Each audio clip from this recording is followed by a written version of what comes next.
یہ مرض ہے، تعریف سننا نا یہ بیماری ہے، اس نے جھوٹ کو جنم دیا ہے، بہت بڑا مرض ہے۔ حضرت سعدی نے اس پر بہت بڑے مقالہ جات لکھے اور فرماتے ہیں یہ مرض کچھ لوگوں میں بہت زیادہ ہوتا ہے۔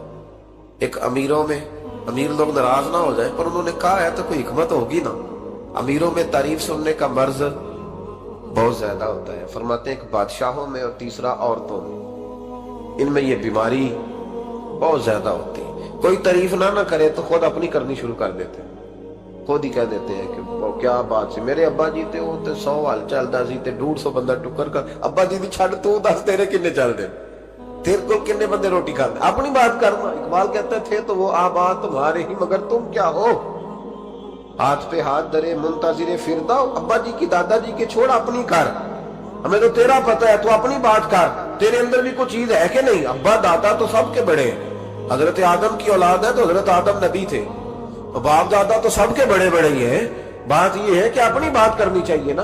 تو یہ بیماری ہے، یہ نقص ہے۔ 500 سال بغیر ریاکاری کی عبادت اور بیان میرے نبی کریم علیہ السلام فرما رہے ہیں، 5 بولیے، یہ بہت بڑا مسئلہ ہے، دکھاوا نہ ہو، ریاکاری نہ ہو۔ ہم مجالس میں جاتے ہیں نا جناب، محافل میں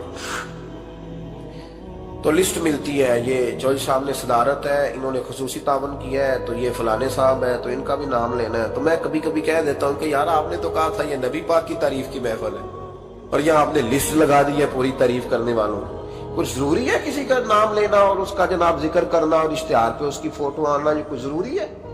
ویسے بھی کو اچھا لگتا ہے کہ نبی پاک کے نام کی محفل اور میں صدارت کر رہا ہوں؟ ڈرنا چاہیے نا مجھے اللہ تعالیٰ، حضور کی محفل اور میری صدارت، اس پر کبھی غور کریں۔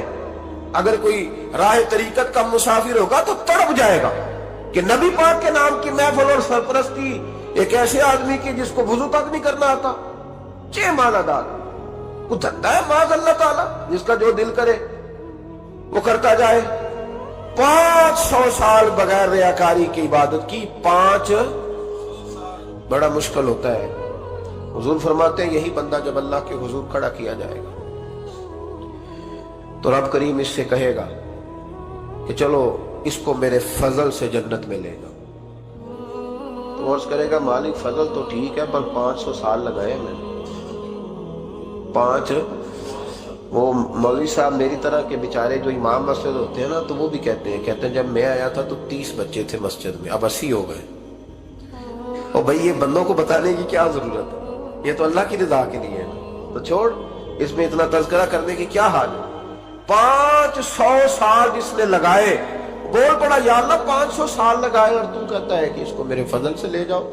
تو رب کریم نے فرمایا چلو کوئی نہیں، پھر انصاف کر لیتے ہیں، الٹی آنکھ کی روشنی نکال کے ترازو کے ایک پلڑے میں رکھو اور 500 سال کی بغیر ریاکاری کی عبادت دوسرے پلڑے میں رکھو۔ کبھی اس مریض سے پوچھنا جس کو ڈاکٹر کہہ دیتا ہے کہ تیری آنکھ کا علاج نہیں ہو سکتا، بے بس ہوتے ہیں ڈاکٹر، جواب دے جاتا ہے شعور۔ پوچھ کبھی اس شخص سے کو کہتا ہے بس جناب اب آپ اپنی آنکھیں موجود ہونے کے باوجود آپ دیکھ نہیں سکتے، اتنی موٹی آنکھ لگی ہوئی ہے، لیکن روشنی اللہ چاہے تو دیتا ہے، نہ چاہے تو نہیں دیتا۔ 5 ایک آنکھ کی روشنی ایک پلڑے میں رکھ لو اور دوسرے میں 500 سال کی عبادت رکھ دی، اللہ اکبر۔ تو رب کریم نے فرمایا اب تولو، جب تولی تو وہ عبادت تھوڑی تھی اور ایک نعمت زیادہ تھی۔ اللہ نے فرمایا یہ تو بھائی اس کو تو 500 سال دیے تھے، یہ تو ایک نعمت کا شکر نہیں ادا کر سکا، پکڑو اس کو دوزخ میں ڈالو۔ ایک کر کے کیا آیا ہے، پکڑو جہنم میں ڈالو، اس کو لے چلو۔ ترمذی شریف کے لفظ ہیں، نبی پاک نے ہمیں سمجھایا اور ایک جملے میں ساری بات ختم کر دی۔ حضور فرمانے لگے تو اللہ کی تھوڑے دیے ہوئے رزق پہ راضی ہو جا، وہ بھی تیری تھوڑی عبادت سے راضی ہو جائے، اور اگر تیرا پروگرام ہے نا لمبی چوڑی جائیداد ہوگا تو پھر سجدے بھی لمبے کر لمبے کرنا تو بھی۔ یہ کیا بات ہوئی، یہاں جتنی دولت بڑھتی جاتی ہے عبادت سکڑتی جاتی ہے، وقت ہی نہیں، ٹائم ہی نہیں، یہ بڑھا پھر۔ تو جب دوزخ میں جانے لگا نا تو پھر خیال آیا، تو حضور فرماتے استغفار کرنے لگا، کہنے لگا اللہ میں بھول گیا تھا، اللہ مجھے غلطی لگ گئی، استغفار کر رہا۔ تو جب اس نے استغفار کیا تو رب کریم تو پہلے ہی بڑا قبول کرنے والا ہے، یا اللہ میں بھول گیا تو فرمایا چلو جو استغفار کرے اسے تو میں ویسے ہی معاف کر دیا کرتا ہوں، اسے بخش دو، اسے میرے فضل سے جنت میں لے جاؤ. پہلا استغفار ہمارے بزرگ نے ایک مراقبہ کراتے تھے.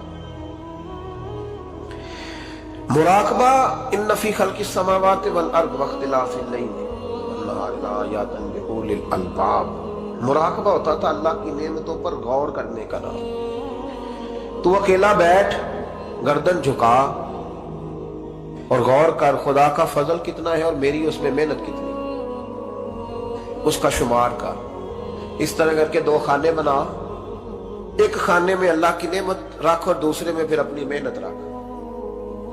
اس کو کہتے ہیں مراقبہ. یہاں سے مراقبہ سٹارٹ ہوتا ہے.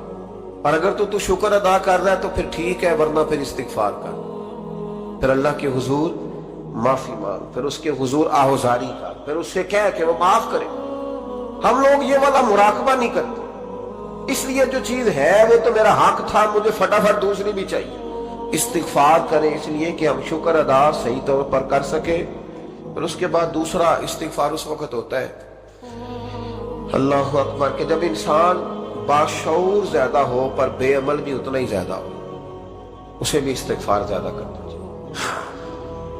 اب میرے سمیت کسی بھی آدمی کو چھیڑیں گے نا تو دنیا اور معافی ہاں کی وہ باتیں کرے گا، لیکن جب اس کا عمل دیکھا جائے گا تو کچا سا، پلپلا سا، کمزور سا.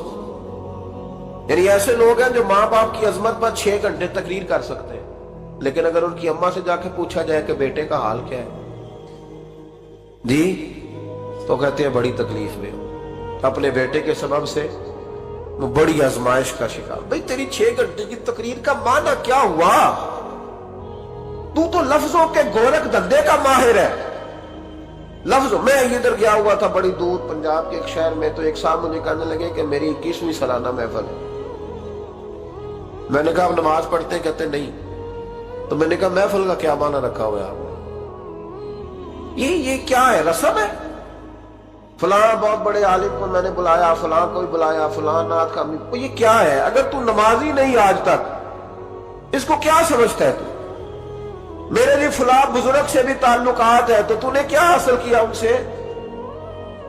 تعلقات کا کیا مطلب ہوتا ہے؟ فوٹو آتی ہے ساتھ، اخباروں میں تصویر لگ گئی، فیس بک پہ آ گیا کہ میں ان سے ملا ہوں، اتنا تعلق ہے؟ یہاں تو بھائی خوشبو کے قریب سے بندہ گزر جائے تو خوشبو آنے لگ جاتی ہے. تو نے پایا کیا؟ شعور ہونا اور عمل نہ ہونا بہت بڑی مصیبت ہے. اس سے اللہ کی بارگاہ میں استغفار کرنا چاہیے. یعنی انسان کو عقل ہو، پتہ ہو، خبر ہو، اور اس کے بعد ڈھیلے کا عمل نہ ہو. اس کو 3400 حدیث آتی ہو کہ نماز نہ پڑھنے والے کی سزا یہ ہے، پھر بھی نہ پڑھے تو سزا ہے کہ نہیں اللہ کی طرف سے؟ حضرت رومی رحمت اللہ علیہ فرمایا کرتے تھے بہت سارے بندوں کو اللہ سارا کچھ دیتا ہے، مسجد آنے کی توفیق نہیں دیتا. معنی یہ ہے کہ اللہ ان سے ناراض ہے. وہ کہتے ہیں کہ میں بڑا سمارٹ ہوں. تو عقل ہونا اور عمل نہ ہونا، اس پر بھی استغفار کرنا چاہیے. شعور ہو اور انسان کو عمل کی توفیق. یار ساری زندگی گورکھ دھندے میں گزر گئی لوگوں کی، لفظوں کے بڑے ماہر رہے، اور میں ایسے لوگوں کو دیکھتا ہوں تقریریں 6 گھنٹے، او ہو 9 گھنٹے کی تقریریں سنتے ہیں، بیٹھتے ہیں مجالس میں. نماز کا وقت آتا تو مصیبت بن جاتا، بھاگتے، جان چھڑاتے. مسجد کی حاضری 20 منٹ کی بھی صحیح نہیں دے سکتے. کیا ہے یہ کیوں بوجھ بن گیا تیرے اوپر؟ غور کر، ڈر اللہ سے. میرے نبی کریم علیہ وآلہ وسلم نے ارشاد فرمایا قیامت کے دن کچھ لوگ کئیوں کی بات سن کے جنت میں چلے جائیں گے. اللہ تعالی ہماری پردہ پوشی عطا فرمائے. کہا کچھ تبلیغیں کرنے والے دوزخ کے دروازے پہ کھڑے ہوں گے تو وہ جنتی کہیں گے کہ مولانا پیر صاحب ہم تو آپ کی بات سن کے جنت میں جا رہے ہیں، تو آپ یہاں کیوں کھڑے ہیں؟ تو وہ کہیں گے ہائے افسوس، میں کہتا تو رہا پر عمل نہ کر سکا. میں عمل، اس سے مراد صرف ممبر میں بیٹھنے والا مولوی نہیں، اس سے ہر وہ شخص مراد ہے جو نصیحتیں تو بڑی کرتا ہے لیکن خود عمل وہ بہت بڑا الفاظ کا ذخیرہ رکھتا ہے، پر عمل کے لیے 2 سجدے بھی صحیح طریقے سے دے سکتا. پھر وہ استغفار کرے، پھر وہ اللہ کی بارگاہ میں معافی مانگے، پھر وہ توبہ کرے. اس لیے کہ جو جتنا بڑا ہوتا تھا نا اس پہ خشیت بھی اتنی زیادہ طاری ہوتی، اس پر خشیت بھی اتنی جتنا. حضرت عمر فاروق رضی اللہ تعالیٰ عنہ کو زخم لگ گیا، شدید زخم لگا، آپ آ گئے.